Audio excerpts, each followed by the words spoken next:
has been given a bit of a background on the society. But for those of you who aren't, completely well acquainted with John's work, we have like a living legend with us right now.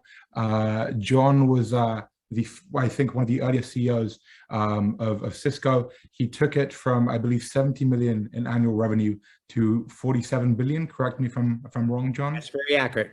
Yeah, $47 billion a year. During that period, 10,000 employees at Cisco became millionaires. At one point during his tenure, Cisco overtook Microsoft and became the world's most valuable company, with its market cap topping $600 billion. John's been named one of Time Magazine's 100 most influential people, one of the 100 best performing CEOs in the world by HBS. And he's also received the Padma Bhushan, which is India's third highest civilian honor, which I was particularly surprised by, because I actually didn't know that non-citizens could get the award. But John showed me that they could, I guess. Is there anything else that the audience should know about you? No, I just always want the audience to know my strengths and limitations, and I'll try to be candid with the group about where I have subject matter expertise or not. Perhaps with the audience, I transitioned Cisco through probably 5 different generations of products and directions and did 180 acquisitions. That's something that very few companies have ever done, especially at the speed that we did. And I think most people in the high-tech world viewed Cisco as the role model for how do you do acquisitions, especially acquisitions that are game changers. So I know that's an area that several of your colleagues may end up in, either in investment banking or advisory type roles. So something for them to be aware of. Yeah. And today, after having left Cisco, you are now running JC2 Ventures, which I believe is managing $100 million and investing into early stage companies, sector agnostic. That's pretty accurate. And you can, if you want, talk about where I'm focused. It's all internal. It's our family money from Cisco, and it's 20 startups. And again, we're trying to be 1 or 2 in each product area we go into. And it's kind of, I love it. I'm enjoying business more now than ever before in my life, and I've always loved what I'm doing. So it's like a kid in a candy store. I'm very lucky to be doing something that I enjoy tremendously. That's amazing. Okay, so you're speaking to the university audience. You completed your undergrad studies from West Virginia University, and you completed an MBA at Indiana University Bloomington. I've heard you speak before about this, but could you please tell us the story of how you started working at IBM after your MBA at Indiana? Well, the story is something to remember, Adi. And one of the lessons I've learned in life is the audience, the students, or it be a business community or just the general citizens in the market, will remember the stories more than they do the key punchlines. And so often you want to say, here's the punchline, but let me tell you the story that backs it up. I think all of us as students need to be flexible and realize there's very few of us that have a clear, direct path from where we start into the universities to where we end up at the job we thought we would get, and I was no exception. I started at Duke and engineering for 2 years, came very close to marrying my wife, who was at West Virginia, moved up there to West Virginia, and we broke up shortly thereafter. I went on to West Virginia, completing the business degree, then the law degree, then to Indiana University, and my wife finally put up with me, and we did get married while I was in law school. At Indiana, I had no intention of going into technology. I actually didn't like it that much. I had a friend that was really good in technology, and he helped carry me in the technology areas. And I was really good in business and loved it, and I helped him on that side. And I was asked to interview. I had about 6 or 7 pretty good job offers at the time. And I got asked to interview by a very good friend at IBM. And I said, no, I'm not interested. I really don't like technology. And he said, John, it will help me personally if you do. And I said, Steve, I love you, but I don't want to mislead anybody. And then he said, I got 2 tickets to the basketball game. And I said, I'll be there. And I went and interviewed at IBM. And anything I do in life, if I'm going to do it, I try to do it well. So I did a good set of interviews. And at the end of the day, the hiring branch manager, who was really famous in IBM, said, you're not going to join us, are you? And I said, sir, you have an amazing organization, a great company, but I didn't go to school for 9 years to be a sales guy, and I really don't like technology. And he spent about 10 minutes explaining to me that what IBM did was change business process, and you use technology as the vehicle to change that. And I fell in love with the concept. And then he said, what's your best offer? And of course, I gave him, being in Indiana, I gave him my New York offers and major financial firms and Fortune 50 companies, and they were good. He said, I'll guarantee you twice that next year. And I'm not money motivated, but what he did very adaptly is he realized what I was comfortable with, what I was not, and he responded very, very quickly. And so I ended up at IBM purely on a fluke. A very good friend asking for a favor and having 2 basketball tickets. That's a lot what many of you may end up doing in your career, what you think you're going to be in, and what you think your first job out of your career, your second may not be what you think at all. And I just encourage you to be both agile and open-minded as you go through this. Okay, so you weren't considering technology. You mentioned you're looking at like sort of finance and larger sort of F50 companies. If it hadn't been for the guaranteed salary, what else like made you, how else did he convince you to come work for him? And did you learn anything about how you try and hire great talent who otherwise might not be interested? Yes, yes, and yes. Interestingly enough, it's very appropriate today for the great resignation that's going on. Money's never been important to me. It's purely a way of keeping score. It's not my 1, 2, or 3 motivator, but it was his way of saying that he could present opportunities for me that I would find very interesting and motivating. So I do love to compete, and it's a strength and a limitation. In terms of why I rejoined him, it was a chance to change business in a way that I really didn't understand from graduate school.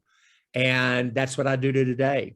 I focus purely on market transitions with new technologies for both how do I help customers transition and which companies do I invest in, or when I was in Cisco, when I acquire. So it's business outcomes that I focus. Secondly, if you really have something you believe in, and I never sell anything I don't believe in, and several executives, Jeff Immelt being one out of GE as an example, said if there was only one order left to get in the world, I'd hire John Chambers to go get it. And people say, well, that means you're a good salesperson. Not necessarily. What it means is that my currency is based on my track record, the relationships I have, and trust. And so I've never sold anybody anything I didn't think they really needed, whether it's buying a company or whether it's technology to be their transformation. They will know that if there's a problem, I'll try to do everything I can to back it up.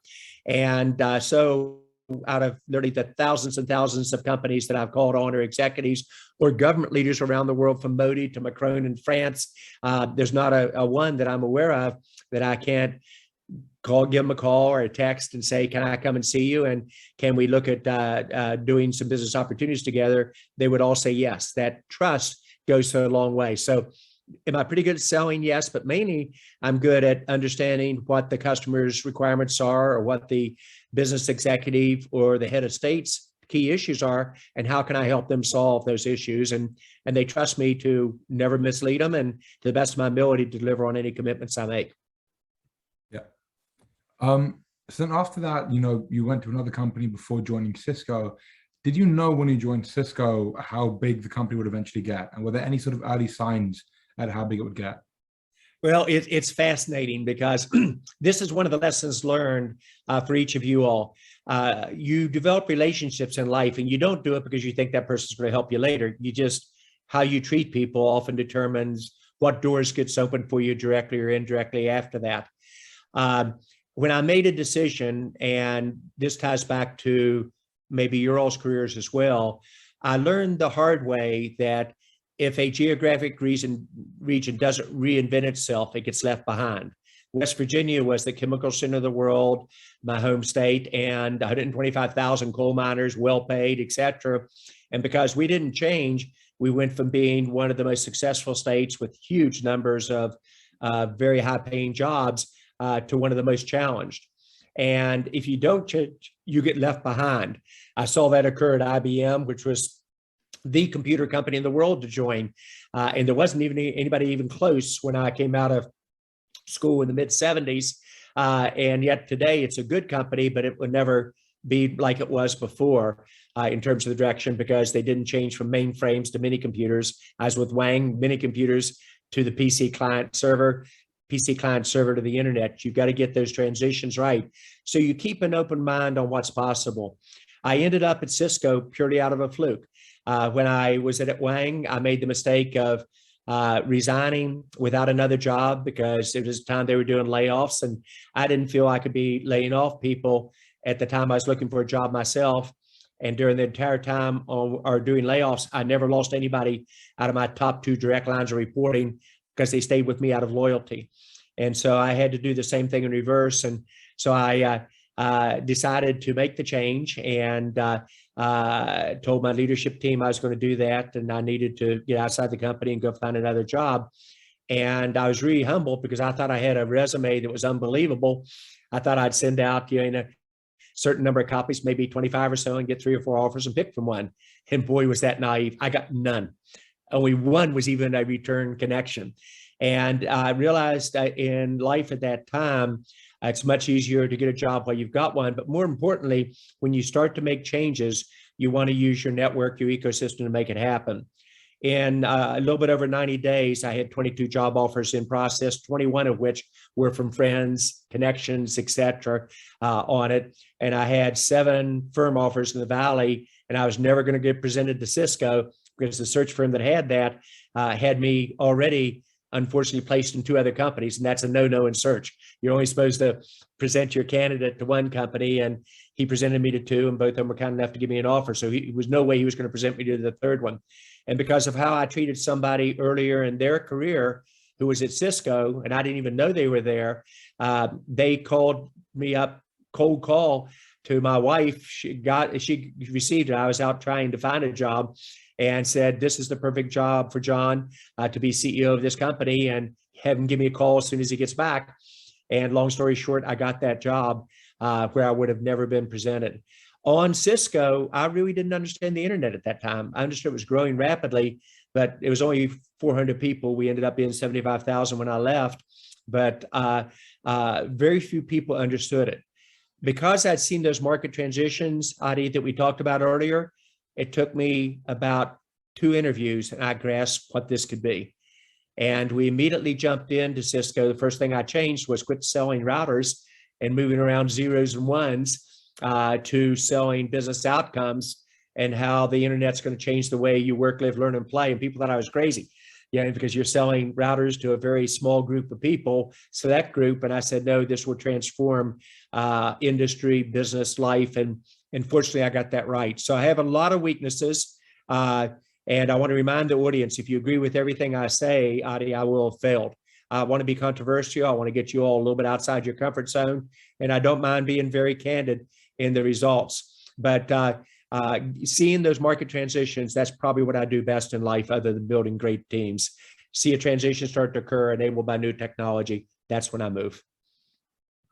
Yeah. So as I mentioned, a lot of the sort of students on the call are going to be looking at careers in management consulting, investment banking, corporate law.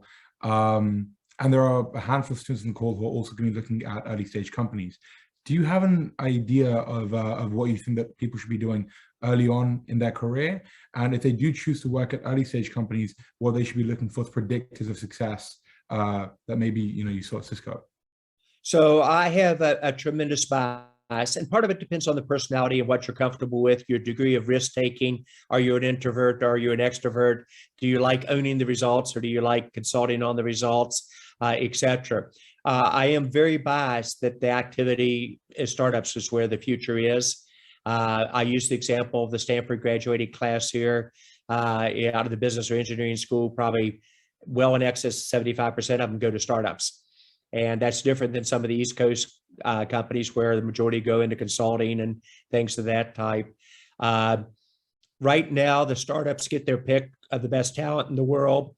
One of my startups out of New York got the entire graduating class PhDs of artificial intelligence and machine learning from MIT, all 4 of them, into a startup.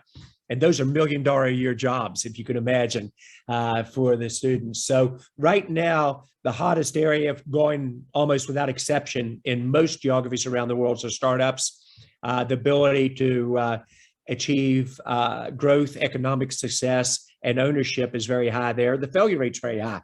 Majority of startups will fail. So you have to think about the personality. Then you have to think about your own personality. I'm very outcome driven, as you figured out. I like to own the results. I like to be held accountable for them. If I consult or give advice, somebody else owns the results. So I like that type of approach on it overall. So I think it's a personal choice. We're seeing most of the top students go to startups today, as opposed to either traditional large companies or consulting or investment banking. Yep. There's also like, these analyst programs, 2-year programs. Do you think, I think a fair few people might be sort of scared of taking the risk of early stage companies. If they were to do like a 2-year program, do you have an idea of which sort of 2-year program at a big company or management consulting firm or investment bank would be the best thing to do before taking that sort of risk? Great question. Because that's literally what I ended up, except I stayed about 15 years before I figured out startups where the excitement would be. If you're headed along that line, a consultancy role or investment banking is a great place to really get your feet wet.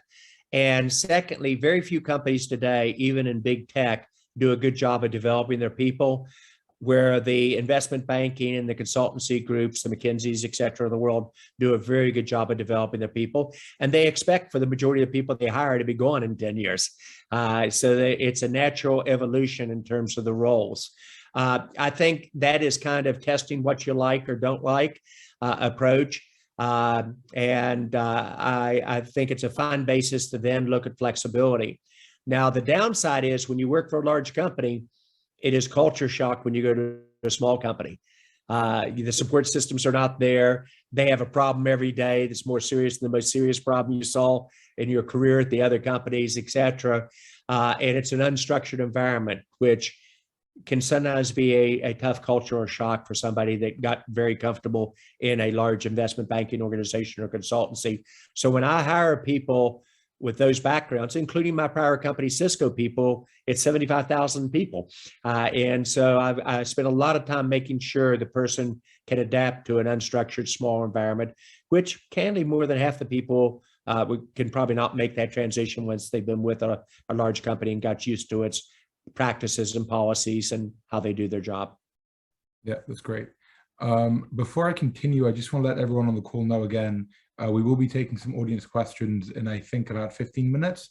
So if you just want to shoot me a DM with the questions, I'll then call on whoever I think submits the best questions to ask them themselves. Okay, so next question. This is one that we sort of touched on before this call. You're quite like an energetic person. A lot of people who are young, they say that university is a great time to find a spouse. When it comes to like selecting spouses, you've had a very successful long marriage.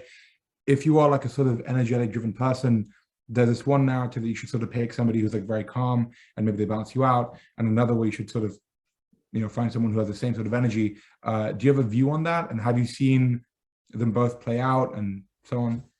Yeah, the view that I had before I got married did not work. The view that I had before I got married is I wanted somebody very similar to me, very high energy, and I do have a tremendous high energy, and I love it, and I love to debate and go back and forth on issues, and I go 100 miles an hour with 2 wheels off the road, and I'm comfortable on it. And so I had a friend that was dating a girl pretty steady, and that girl didn't like the fact that I was talking her boyfriend into joining me on other dates at other geographies. And she said, give me 3 blind dates. And John, I'll connect you with somebody that will be perfect for you. And so she picked the first 2 were very similar to me. They were clearly outside my league, but just beautiful, wicked smart, tremendously fun to be around. But it just didn't feel right with either one of them. So she saved what she thought was the best for last, and a very gorgeous young lady and very wicked smart, et cetera. And she went into the school to find her, and she couldn't find her. And this girl who was vice president of the senior class in high school, Elaine, was at the door, and she got stuck and nervous, and she just motioned, how about this one? And that was who I ended up marrying. But they were sure, and she panicked afterwards because she thought we would not get along. Elaine was more conservative. very much by the rules, straight down the middle of the fairway type of approach. Wonderful, had to have her in at 10:30 at night. Her father was very protective, etc. And she turned out to be perfect for me. And it doesn't mean the other relationships might not have worked, but this one for me was the perfect balance. And after decades of being together, it turned out to be extremely the right decision for me. So it's a nice way of saying it's a chemistry match, but often opposites attract more and work better than those that are so similar to each other. Yeah, that's probably very valuable life advice. So moving on a bit more to sort of your just sort of general thoughts on leadership. One of the most interesting things that I got from your book was this idea that like the bigger the crisis, the calmer you get. And I've heard like a lot of other leaders say something similar. I know Steve Schwarzman from Blackstone, who spoke earlier this year, said that the best people in organizations actually function better when stakes are high and the pressure is on. Do you think that's something that people are born with? Or do you think that the ability to stay calm during turmoil is something that you have to develop? I think it's a combination. It isn't you're born with them, but they're skills you developed earlier in your life, pre-business type of approach. And then it's the people that influenced you. My parents were both doctors. They taught me early on, deal with the world the way it is, not the way you wish it was. And they also taught me that during times of crisis, you had to be very calm because most people were not. And this was at the age that my dad was OBGYN and he delivered 6,000 babies, but didn't have an answering service. And so we'd often pick up the phone and a young woman would be going into labor and describing her symptoms. And we had to track down dad and find him. And he taught us to be very, very calm. My mother was internal medicine and psychology. So she taught us the emotional skills. And I learned early on that during stress, most people do not handle it well, especially it's the first time they've seen it. And so I think my parents helped train me to do that. But as you said earlier, I've got almost endless energy. I'm not sure that's always good. But when things get tough, I really slow down. And when things are going well, I talk a mile a minute, as you can tell. But if I'm on a tough issue, I'm very focused, extremely calm. And that's when you need leaders the most. And most people would say that perhaps what I did the best at Cisco wasn't how I managed successes, it's how I managed under crisis. And many of the 20 CEOs that I'm now coaching, I'm not a VC, I'm a business partner, strategic partner, a coach, a mentor, at times a marriage counselor for my young CEOs as they move forward. But I help them through crisis because I've seen every movie there is to make, Adi, and I've messed it up at least once. So yes, I think during times of crisis, you've got to be calmer. Second thing is, don't make your moves one move at a time. Once the crisis is upon you, and often they can be either life-threatening, as Jack Welch taught me, that's when you become a great leader or a great company, and that's when most companies fail and most leaders fail. But when you start to make it, I play the chess game out to the end, the most likely scenario, the most optimistic, the pessimistic, identify all the whys in the road going forward, backwards. I learned that from Henry Kissinger, the prior Secretary of State of the US, who's really good on the direction. And what I might have considered before not necessary actually makes me very effective during times of crisis because I break it down, how much was self-inflicted, how much external, what's your 4 or 5 things you're going to do to fix it, how do you report back to your key constituencies on that, and then how do you paint the picture of what you look like when you come out of it so people will follow you through that. So that playbook, and you got it from connecting the dots, I run playbooks in almost everything I do in business. And when I get into a new area, I learn what the playbook is that makes that successful. Then I teach others how to do it. For those of you who are thinking about investment banking, I do not recommend what I'm about to say, but we did acquisitions so well at Cisco that I could get a call on a Thursday night from the head of the New York Stock Exchange or the NASDAQ, and the NASDAQ was the one I'll talk about here. He said, "John, you're an idiot." And I said, "Okay, what did I do wrong?" He said, "There's a company that everybody knows is going down. It's a perfect acquisition for you. You're not even in the game." And I said, "Okay, what's the name of the company?" And he told me the name, and I was really embarrassed. I didn't even know who they were. And I said, "Can you give me the CEO's number?" And he said, "Yes, here it is." I called up my business development lead and said, "Here's the company I think we ought to look at." Bob told me to look at it. And our competitors are already very active in multiple levels. The good news is my business development lead didn't know him either. However, I called up the CEO at 10 o'clock at night. He agreed to meet with us the next morning. We met with him at 9 o'clock. At 1 o'clock, I had a handshake for a $3 billion acquisition. We had it through both boards of directors, our human resource people on site, the key leaders, contracts signed, the win-win scenario done, announced Monday morning. And it was tremendous success. Now, that's a playbook that you know what to look for, you know what the ingredients are, you know how to sign up the key people, your HR team, everybody knows the place they run as a team. I didn't have to explain to my head of HR or head of legal or head of sales in terms of how they analyze the situation or engineering the groups they report into. Everybody knew their role, and we ran it with tremendous speed, and we ran it better than anybody else, and we knew we did. I apologize for the confidence, but you've got to know what you're good at and what you're not. And when you're good at something, you don't flaunt it or be arrogant. You treat people like you want to be treated yourself, but you play to those strengths. And we were world-class on how quickly we could acquire companies, and more importantly, really make them successful. We could take a company like a Meraki that does $100 million a year, and people felt I overpaid for what I paid for them. 18 months later, they were doing $2 billion through our channels. I could have paid anything I wanted for them, and it still would have been a good deal. So understand the playbook, the replications, and what's needed within it. And start off with the most basic understanding is majority of technology acquisitions fail. So don't think just because you're smart or you understand an area well that you're going to be good at something. You got to know what you don't know, and you got to get people around you who help complement that. That was an amazing story. For the people on the call who maybe are considering, they maybe want to be a CEO when they're older, what do you think are the key skills and knowledge that you need to be a good CEO? And what would you recommend that aspiring CEOs spend the time on if they're in college or in their early 20s? Well, the fun thing is, if you go into a startup, you have a much higher probability either to be the CEO of that company or the CEO of another company at a much earlier age. And some of the best startup CEOs, the most talented, are candidly late 20s, early 30s. That's probably the average age of the CEO of my 20 plus startups that I've invested in at the time I invested in them.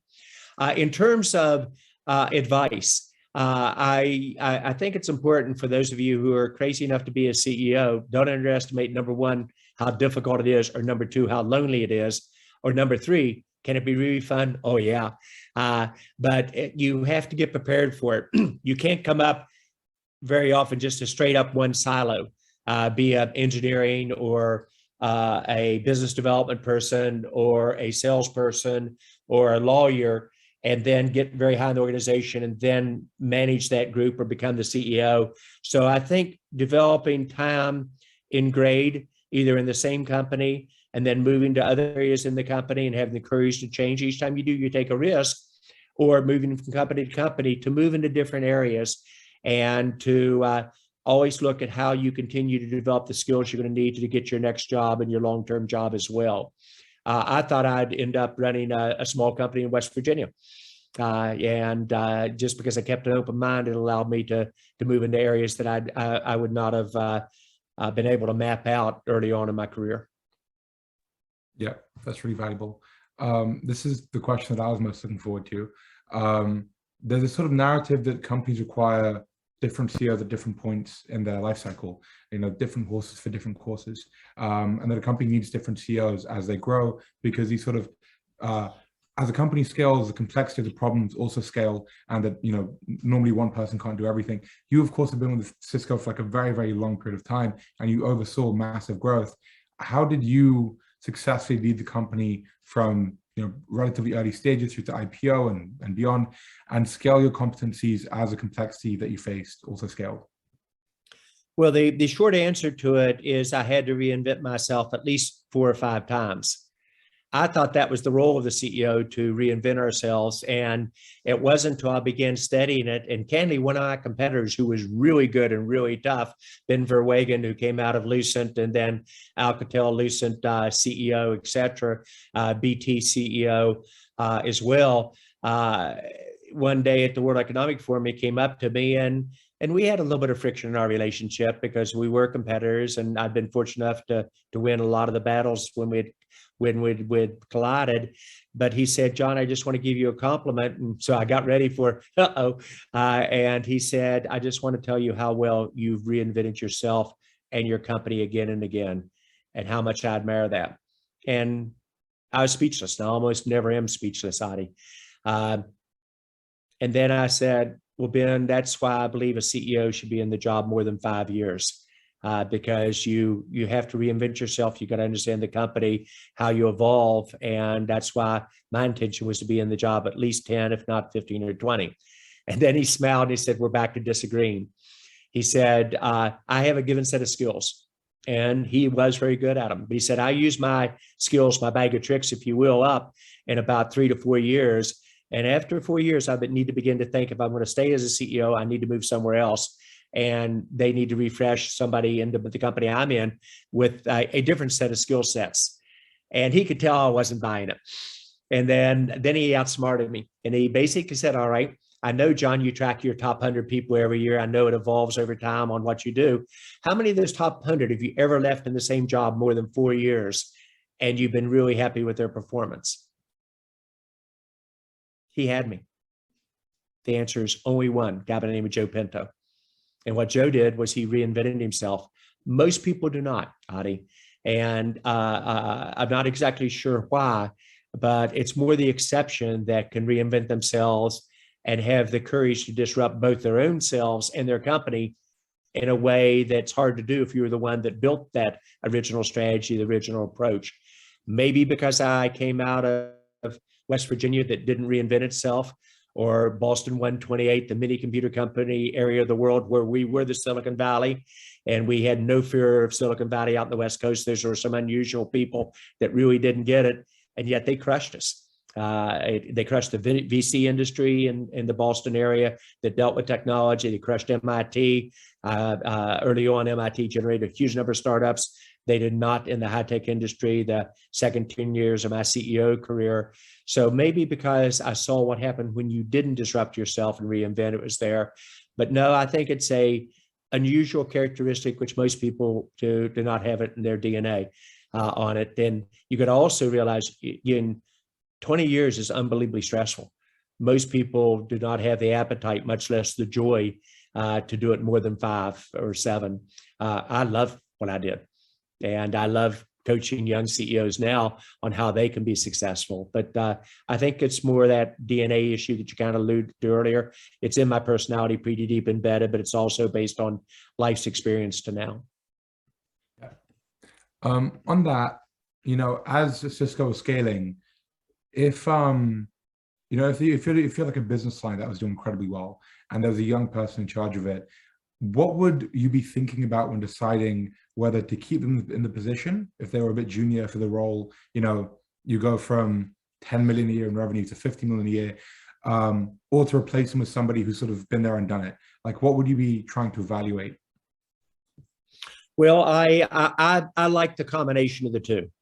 I think well-run companies do a good job of career promotion, and the great resignation that's going on is going to get actually worse.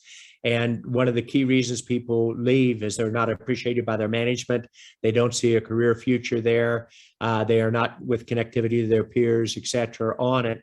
So if people don't have a career path and they say, oh, it's going to go to the new person straight out of school with 2 years experience, you won't hold your people to get the results. I like a combination, like a great sports team, a combination of people that have been there and done it before and those that don't know any better for it. I tend to, if I'd known what I know now, several of the jobs that I got, I was not prepared for.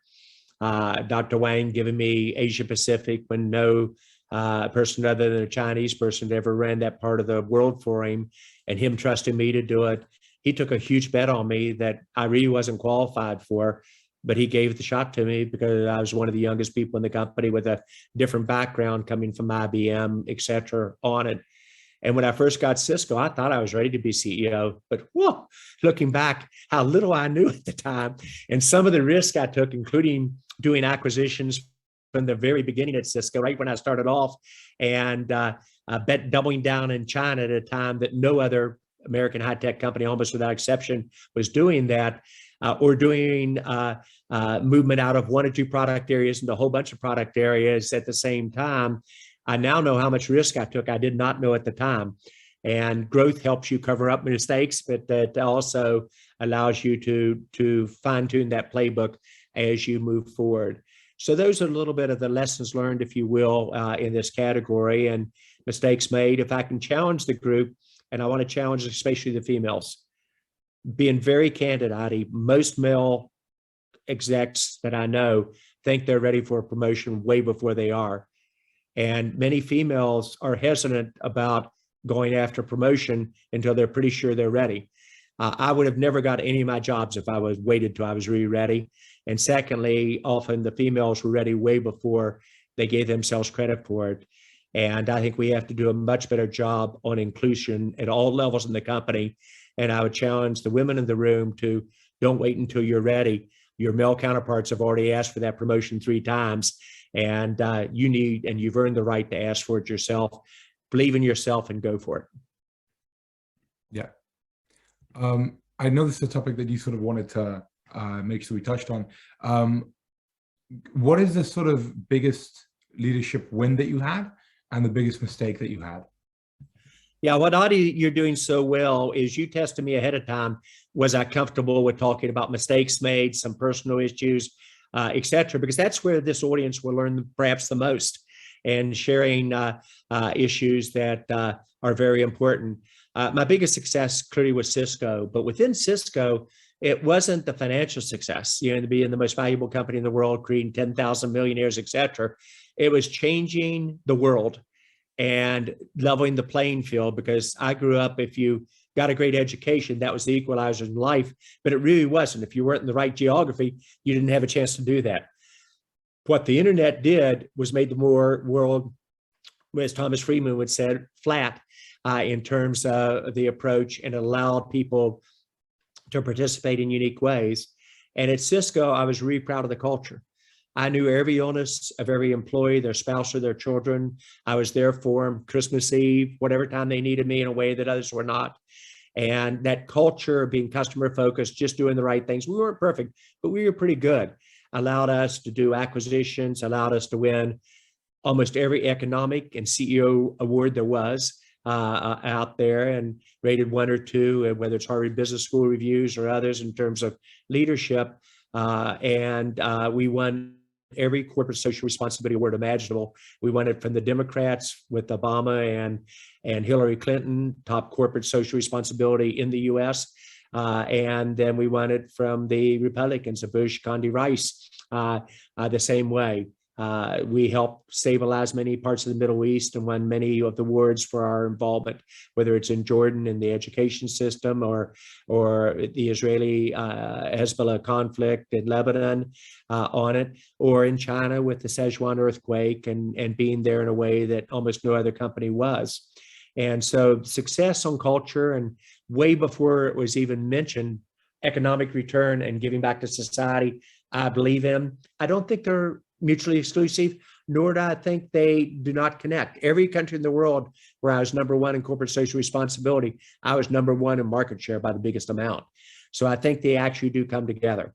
Biggest mistake, boy, I've made a lot of them, but there's one, unfortunately, that stands out as the real disappointing one of all. For 40 quarters in a row that I was leading Cisco, every quarter we were 1 to 3 cents over expectations. Almost every quarter our stock went up. If you invested $1 when we went public, it'd be worth $15,000. When I left the CEO role, not a bad return for it. But I used my numbers, even though 82% to 85% of our business was new every quarter. I used my numbers in terms of the prior data by the date of the day of the week would give you what week the week was going to be number-wise. The first week could give you your quarter. The first quarter could give you your year. And we do this by geography, and the numbers never failed us. So I could look at the history, look at the run rates, and project with tremendous accuracy. And we'd always underpromise and overdeliver, which I encourage you all to do as well. and our stock saw that benefit. However, in 2000, history repeats itself. In November, December of 2000, the stock market started to drop. People got concerned about an economic slowdown. But the first week in December, my business was at 70% growth year over year, 70%. And so I looked at my prior history, and I had the market level set for 35% growth the next quarter. I'd never had growth that low. And the numbers said I should be able to grow at 60 to 70% again. So because this had been so accurate for me, I kept doing the right thing too long. I told the market I felt good with the next quarter projections. And 45 days later, I was shrinking minus 35%. It's mathematically impossible. I'd never been below 50% growth ever. And because of the economic changes and other factors, 25% of my customers went out of business remarkably quickly. We had customers who were doing multi-billion dollars a year with us, and they were bankrupt. Because of that, I needed to reset the company, which I did after touring around the world for 2 weeks, came back, announced to my leadership team, middle of the night, be in the office the next morning at 7:30. And I told them we were going to reorganize the company. We're going to do a major layoff, and we're going to announce it that afternoon. And that goes back to the playbook replicatable approach. We got it all in line. We made the decisions. It was terrible because this was my family. I laid off 7,854 people. It was the worst year of my life. Unbelievably tough. And all of a sudden, people who had been my most strong supporters were saying I shouldn't maybe even be running Cisco, i.e. leadership is lonely. So be careful. Doing the right thing and doing it 5 to 10% better is often what they teach you in business school. Not true. You've got to get market transitions right, and you've got to be comfortable with operating outside your comfort level box, and realize doing the right thing too long can get you into as much trouble as doing the wrong thing. And that was a whopper mistake. Now, the fact that we did it in 51 days, and on day 52, we started gaining market share, the fact that while my stock went down dramatically, all my peers went down worse, that doesn't help you. The fact that because we laid off quickly, we were able to treat the people we laid off extremely well. And almost everybody that did that in reverse and wrote the articles about it said we did it well. Then we protected the jobs of the people that were stayed, and our competitors did the reverse. That doesn't make you feel any better. It was a terrible mistake, and one that clearly is imprinted on me for the rest of my life. Yeah, got it. That's very powerful. Just a couple more questions from me Sure. before we move on to the audience Q&A. You said the consumer and enterprise are different animals. For students who are interested in technology, how should they think about which type of organization to be better suited to? Oh, good question. Just to give you background on it, we entered market adjacency after market adjacency. We were an enterprise company, went into small businesses. We were an enterprise small business company. We went into service provider. Then we went into government. We were a router company. We went into switching. I constantly moved areas whenever there was an adjacency that I felt our core competency would be a natural evolution to the market adjacency. And with the currency we had and the ability to acquire companies, we could do it with tremendous speed. I tried 3 times to get in the consumer market. I missed all 3. And I had to realize how much different they are, especially from a technology point of view. Sometimes you have products that overlap consumer and enterprise, but not too often. And it's a different market entirely. It's a different expectations and a different set of leaders. I had a great consumer product. Carolina, we might want to do that a little bit later if I can impose on you. Thank you. We had a great product called a Flip, and you're all probably too young to have had it, but it was an unbelievable camcorder about this big. It was so popular in the market. We were owning video at Cisco. We did the telepresence after 2006 as a result of the bird flu in Mexico. And we had President Bush and at that time, Governor Schwarzenegger, the governor of California, prior actor, announced it at Cisco about American innovation in terms of the direction, et cetera, on it. And then we were the top player in service providers bringing video to the home with the set-top boxes, et cetera. So the home video extension was a logical market for me. It just made tremendous sense, looked like the adjacency. And so we moved into it, and we were doing great. And Steve Jobs held our product up on stage one day from Apple, and he said, "This is a tremendous product." And my team said, "See?" I said, "Watch what he says next." He said, "We're going to give it to you for free." He took the video, put it on an iPhone, not as good a quality, but he gave it to him for free. And candidly, I knew the game was over with his first chess move. And I closed a $600 million acquisition 3 months later. I still could have kept it going with slow growth, but he had me. He had outmaneuvered me, and I wasn't smart enough to realize our advantage with the video was putting it in the cloud and moving it to other phones, which would have become smartphones. And once I was outmaneuvered, I'm pretty good at realizing that I'm beat. I don't have to make the next 10 chess moves on the game to know that he's got me no matter what I did. And so I just closed it. Lesson learned, I did 20 acquisitions dramatically more expensive at Cisco, and none of them failed. And the one that was 600 million, less than $1 billion, and I told the market 1 out of 3 would fail, I got criticized to this day about this is the flaw in Cisco's acquisition strategy. And I look at him and said, "I told you a third would fail." Didn't matter. You get criticized on when you take risk and they fail, you're going to get criticized. Get used to it, put your body armor on, and make the tough decisions, and know that some of them will not work. Yeah. And then absolutely last question from me before we move on to audience Q&A. You lived through the dot-com bust. When you look at the momentum behind startup funding today, do you see any similarity between today and maybe the 1990s? There are a lot of similarities and a lot of dramatic differences. The similarities are there was a lot of money available in the 1990s, a lot of money, both venture capital and for companies to invest in technology. The amount of money today is dramatically more. In fact, in top 25 private equity organizations in the world, and they're all trying to grow into growth and technology, which they've not traditionally invested in, they got $500 billion of idle cash.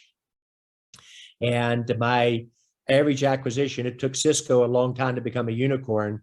Out of my investments, I have 6 unicorns already. I'll have another 4 in the next 6 months and may get 5 after that.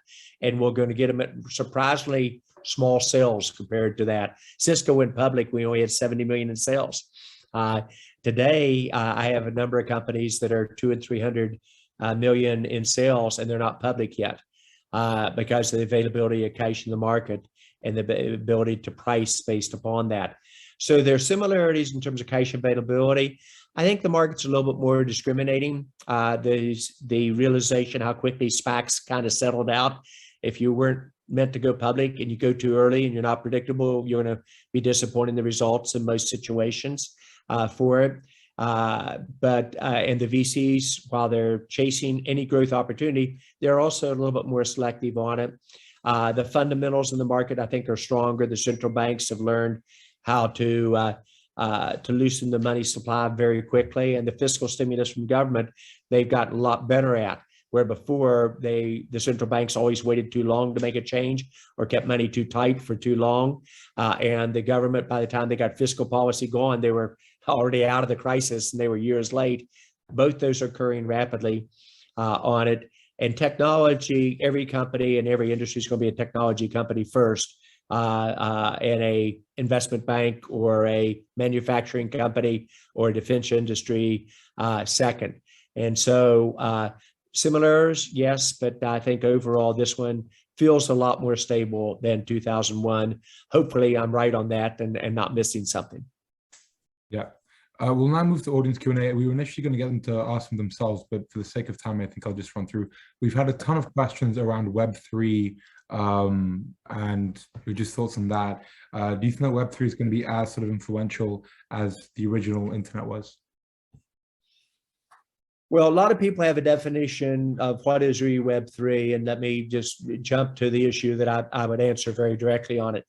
Do I think the next evolution of the internet is going to be bigger than the original internet? The answer is yes. I see it dramatically dramatically different. I think that structure will come as the cloud moves to the edge, and as 80% of your data, your compute, your security, et cetera, around the Internet of Things, self-driving cars will never come back to the central location.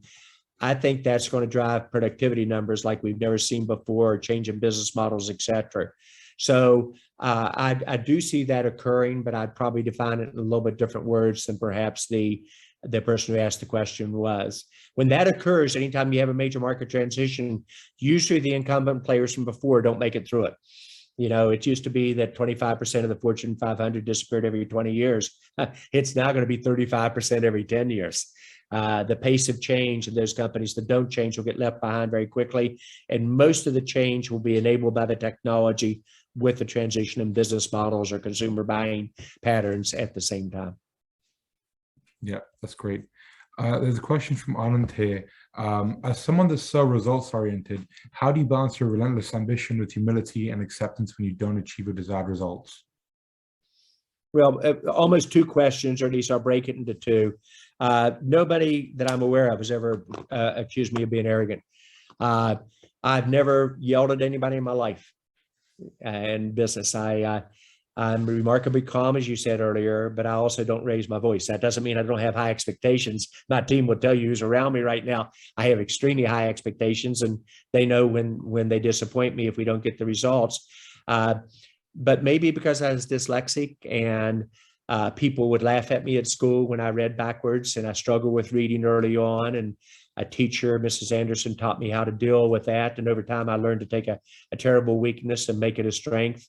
For those of you who are dyslexic in the group, you may have never shared it. In fact, most dyslexics do not share with their peers or their employers that they are, but probably over a third of the CEOs are dyslexic. It causes you to have to think ABZ, which, while that kills you in English or reading, it's a tremendous strength in business on how you get data, and you can jump to the most likely conclusion based on pattern recognition within it. And once you've been laughed at in school, I've never laughed at somebody else. I'll tease when we have fun, you know, going back and forth on issues, but I never tease somebody that I'm not very close to. And the teasing is more one of trust and almost like a family sibling give and take. But once you've been there, it's hard to be arrogant. And you also realize that other people see through not what you say, but how you act. The easiest person for me to beat in business was somebody who was overconfident and arrogant, and I'd have them before they even knew that I was going to get them. So I love to take on the people with too much confidence and swagger that's not deserved. Yeah. Just two lightning questions before our final question. What are the most undervalued life experiences that university-age kids don't give enough weight to?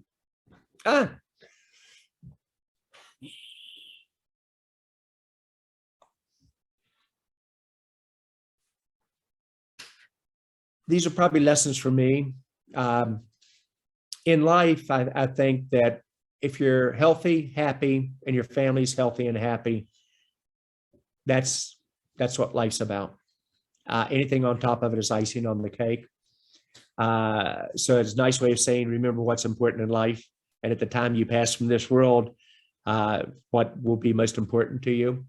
Maybe relating to business, a couple of thoughts. The first one is, Shimon Peres, the late president of Israel, taught me this, an amazing man that I knew for 17 years, but leadership is remarkably lonely, regardless of what level you're at. And when things get tough, you think you have people around you, you don't. And you just have to realize that that is part of leadership. Any CEO who's been through crisis will tell you that in terms of direction. A simple thing you might remember and kind of take away, and the first time I heard it, I was a young pup out of school and was calling on the largest law firm in Michigan, and the managing partner of the law firm was retiring, and yet he was spending about $25 million of his own money to really put Wang at that time, the technology in place to make his law firm more effective and to help in the transition to stay on top. And so I asked him the best piece of advice that he'd ever gotten or given to others. And we were walking down the hall after he had given me the $20 million order, which I was obviously very appreciative for. And He said, John, thought for a minute. He clearly got my attention, looked me in the eyes and said, never pass up a bathroom. Anytime that you come out of something, stop and take time to go to the bathroom. And at first I thought he was having fun with me. And we walked about another 20 yards down this huge hall in their law firm. And he said, do you understand what I just told you? And I said, yeah, I think I do. Whenever you're in a situation, you come out of it, before you go into the next meeting or a customer call or whatever, get all the pressures off of you. Don't have, make the call to the home, don't delay it. If you've got a critical situation, deal with that. If you've got something that requires immediate attention, drive that, including if you're stressed a little bit, stop, make the restroom stop. And then before you go into the next meeting, you get prepared for that meeting. You forget about your prior meeting. Don't spend the first 5 or 10 minutes of the next meeting thinking about or taking notes from follow-up actions for the first. Prepare what are the 3 to 5 things you want to do in the next meeting. And then you get right off to those. You tell the group, here's what we're going to do. Here's where we're going to go. He looked at me and he said, I wish I'd learned that earlier. And I said, I didn't. You just told me that. And it's a piece of advice that it always sticks with me when I turn to my team and say, take time to go to the bathroom. They know exactly what I'm saying in terms of run the meetings right, summarize when you're through, get the action items aligned, get all the other pressures off of you, go into the next meeting, get set, articulate what you want out of it, run it crisply. Don't let the people get distracted during the meeting, close it up. Probably one of the best useful pieces of advice I've gotten, and a simple story to remember how to remember it. No, that's a great place to end. Thank you again so much for being so generous with your time, John. It's been really educational. Dee, I love talking to the students from around the world. I sweat when you guys ask questions and ladies ask questions. I enjoy how you get me out of my comfort zone. And I want to thank, and hopefully each of your members of your team found this session worthwhile. Have a good day and be safe. Thank you, John. Take care. Bye-bye.